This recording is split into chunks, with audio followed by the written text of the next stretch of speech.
दिल्ली में ना तो आप साफ़ सफाई का ध्यान रख रहे हैं, सड़कों के ऊपर धूल मिट्टी है, आप कहते हैं हमने कंस्ट्रक्शन बंद कर दी जबकि गवर्नमेंट प्रोजेक्ट चल रहे हैं। तो अपनी नाकामी छिपाने के लिए पिछले लगभग 1 साल से बीजेपी की सरकार है, अपनी नाकामी छिपाने के लिए ये लोग दूसरे के ऊपर ब्लेम गेम कर रहे हैं।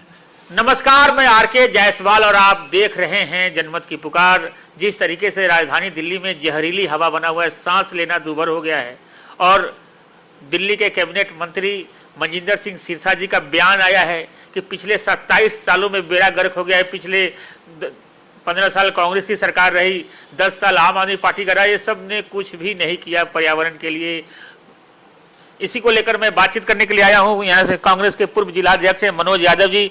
मनोज यादव, सिरसा जी तो साफ साफ कहा है कि 27 सालों में आप लोगों ने कुछ नहीं किया। नहीं, देखिए, अपनी नाकामी को छिपाने के लिए कोई कुछ कर ले, नहीं सिरसा जी या बीजेपी की सरकार और दिल्ली की आम जनता ये जानती है कि जब 2003 में बीजेपी से को हरा के कांग्रेस सत्ता में आई थी तो उस वक्त दिल्ली की सड़कों का और दिल्ली के पर्यावरण का क्या हाल था।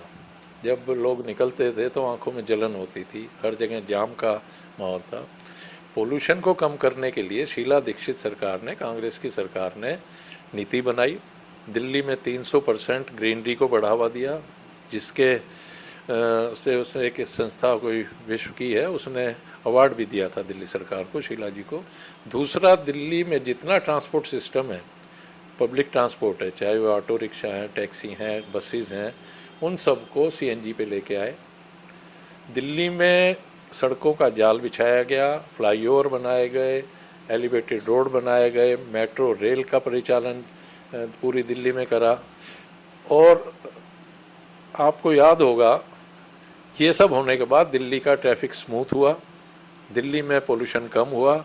और ये रिकॉर्ड है कि दिल्ली में उस वक्त जब शीला जी की सरकार थी, कांग्रेस की सरकार थी, ना तो कभी कोई कंस्ट्रक्शन का काम रोका गया, ना कभी स्कूल पर्यावरण के नाम के ऊपर स्कूल की छुट्टी की गई, ना लोगों को ऑड इवन करना पड़ा, ना कोई BS1, BS2 या 4 गाड़ियों को कभी रोका गया दिल्ली में, जैसा कि अब ये आलम है। तो अपनी नाकामी छिपाने के लिए पिछले लगभग 1 साल से बीजेपी की सरकार है, अपनी नाकामी छिपाने के लिए ये लोग दूसरे के ऊपर ब्लेम गेम कर रहे हैं। यही हाल आम आदमी पार्टी सरकार का था। जब शीला जी की सरकार दिल्ली में इतना अच्छा सिस्टम छोड़ के गई थी, ट्रांसपोर्ट सिस्टम अच्छा था, जो बसेस शीला जी के टाइम पे लगभग 7-8 हज़ार बसों का बेड़ा था सीएनजी का। जैसे जैसे बसें रिटायर होती गई, उन्होंने बसों को बढ़ावा नहीं दिया, बसों को नहीं लेके आई। और एक वक्त के बदलाव का जो नियम है, मान लो उस टाइम पे डीजल से हम सीएनजी पे आए, अब सीएनजी का भी एक विकल्प आया, इलेक्ट्रिक गाड़ियाँ आ गई, तो टाइमली सरकार ने क्यों नहीं उसको रिप्लेस किया। वो पुरानी बसें जो चकड़ा बसें थी वो अब तक चल रही हैं। तो दिल्ली का ट्रांसपोर्ट सिस्टम तो इन्होंने ख़राब किया। प्राइवेट जो व्हीकल थे, अब ये नॉर्म्स तो आपने बनाए ना। वो आम आदमी एक गाड़ी खरीदने में अपनी पूरी ज़िंदगी की मेहनत और कमाई लगाता है, आप उसको अगर बंद कर देंगे तो उसका बेचारे का क्या हाल होगा। पब्लिक ट्रांसपोर्ट आपका बिल्कुल डैमेज है। लोग क्या ओला उबर में या दूसरी गाड़ियों में कैसे चलेंगे, या नई गाड़ी कैसे खरीदेंगे। तो अपनी नाकामी छिपाओ।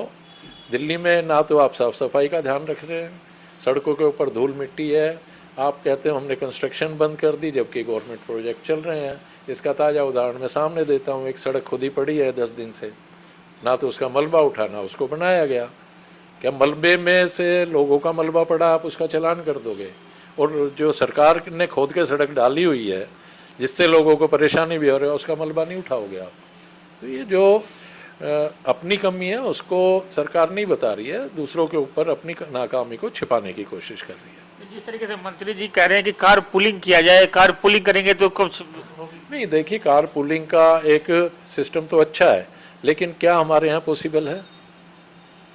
क्या लोग, जब आज की डेट में इतनी स्नैचिंग हो रही है, इतनी लूटपाट हो रही है, आप किसको कारपूल में बैठा लोगे। और ये तो नहीं है कि मेरा पड़ोसी है जो वो सेम ऑफिस में जाता होगा या अपने सेम एक काम है वहाँ जाता है। तो लोग बाग अपने काम पे अलग अलग जगह जाते हैं। तो कारपूलिंग मेरे को लगता है कि अभी सक्सेस हमारे यहाँ नहीं है। देखा नहीं बारपुला नाले से कितने गाज निकल रहा है, कभी सफाई हुई नहीं।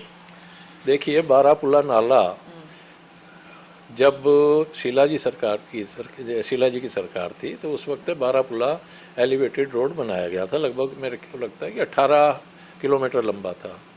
तो वो नाला बिना डिसिल्ट हुए तो बना नहीं था। उसके बाद की जो सरकार रही, चाहे ये आम आदमी पार्टी की सरकार हो या अब बीजेपी की सरकार, आप ये कहते हो कि ना कांग्रेस ने साफ किया ना भी आम आदमी ने साफ किया, तो कांग्रेस के ऊपर आप खामा ब्लेम लगा रहे हैं। उस वक्त पे नाला बिल्कुल साफ होके तभी उस पर एलिवेटेड रोड बना था, तभी उसमें पिलर खड़े हुए थे। बिना डिसिल्ट हुए नाला वो काम नहीं हो सकता था। तो आप अपनी नाकामी मत छुपाओ। ठीक है, आप सफाई करा रहे हैं, बहुत अच्छी बात है, ऐसा पूरी दिल्ली में होना चाहिए, लेकिन दूसरे के ऊपर ब्लेम नहीं लगाना चाहिए। मनोज जी, 10 महीने लगभग सरकार के हो गए और सरकार प्रयास भी कर रही है काफ़ी काम करने के, कांग्रेस कैसे देख रही है? नहीं, कांग्रेस की नज़र में तो अभी कोई रिजल्ट आया नहीं है। कांग्रेस के क्या, आम जनता की नज़र में नहीं आ रहा है। चाहे आप पोल्यूशन का लगा लो, सड़कों की हालत लगा लो, आप यहाँ से बहादुरगढ़ की तरफ जाओ तो क्या हाल है उसका, जबकि वहाँ के मंत्री दिल्ली सरकार में है और बहुत बड़े ध्यान देते हैं, परवेश वर्मा जी, उनका गांव भी वहीं आता है। तो अपने गांव के पास की सड़क देख लें, उसकी क्या हालत है। धूल मिट्टी उड़ती है सारे दिन, गड्ढे हो रहे हैं, ट्रैफिक रेंग के चलता है। तो और क्या कह सकते हैं उसमें, जब उनकी सड़क खराब है तो और दिल्ली का तो हाल क्या है वो आप जानते होंगे। कांग्रेस के समय में ऐसा बिल्कुल नहीं था क्या, कोई समस्या नहीं थी? नहीं, देखो, समस्या होती हैं, समस्या पैदा होती रहती हैं, लेकिन कांग्रेस के टाइम पे उसका निदान किया जाता था, बयानबाजी नहीं करते थे। आपने देखा होगा शीला जी कभी बयानबाजी करते हुए पब्लिकली या किसी प्रोग्राम में नहीं दिखती थी। उनको अगर पीसी करनी है तो वो साल में 2 या 3 पीसी करती थी, उसमें वो जवाब भी देती थी हर सवाल का। और वैसे उनके मंत्री हैं, पार्लियामेंट सेक्रेटरी हैं, वो सब पीसी भी करते थे एवरी वीक, हर हफ्ते में, और जवाब देते थे, और अपनी एक जिम्मेदारी थी, वो जिम्मेदारी निभा रहे थे। अच्छा Manoj ji, national Herald case को लेकर एक बहुत बढ़िया खबर आई है आप लोगों के लिए।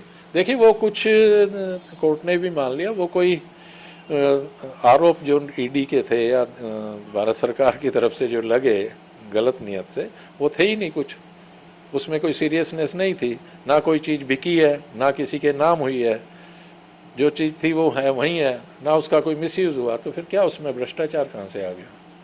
मनोज जी, पिछले दिनों एक खबर आ रही थी कि अन्ना हजारे फिर से अनशन करेंगे, अनशन पर बैठेंगे, जिस तरीके से कांग्रेस पे आरोप लगते थे, 2G घोटाला, कोयला घोटाला, पता नहीं घोटालों की एक लंबी लिस्ट हुआ करती थी। देखिए,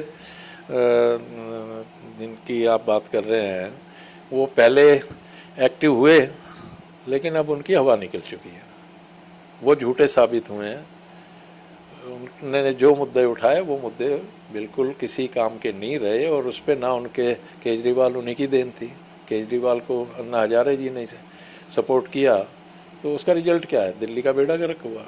देश में एक जो राजनीति का गलत चलन है कि अपोजिशन को आप झूठा साबित करो, झूठ बोलने का है, और भ्रष्टाचार के मामले में जो उनके केजरीवाल जी की सरकार थी उसने नए आयाम स्थापित किए, तो अन्ना हजारे जी की क्रेडिबिलिटी ख़त्म है। अब अन्ना हजारे जी भूख हड़ताल पे बैठें या आमरण अनशन करें, कुछ करें, लोग बाग उनकी बातों में नहीं आएंगे। तो ये हमारे साथ बात कर रहे थे कांग्रेस के पूर्व जिला अध्यक्ष मनोज यादव जी। मिलते हैं किसी और नई खबरों के साथ। नमस्कार। अगर आपने हमारा अभी तक चैनल सब्सक्राइब नहीं किया है तो कृपया चैनल सब्सक्राइब कर लें, लाइक करें, शेयर करें, कमेंट करें। तो मिलते हैं फिर किसी और खबरों के साथ।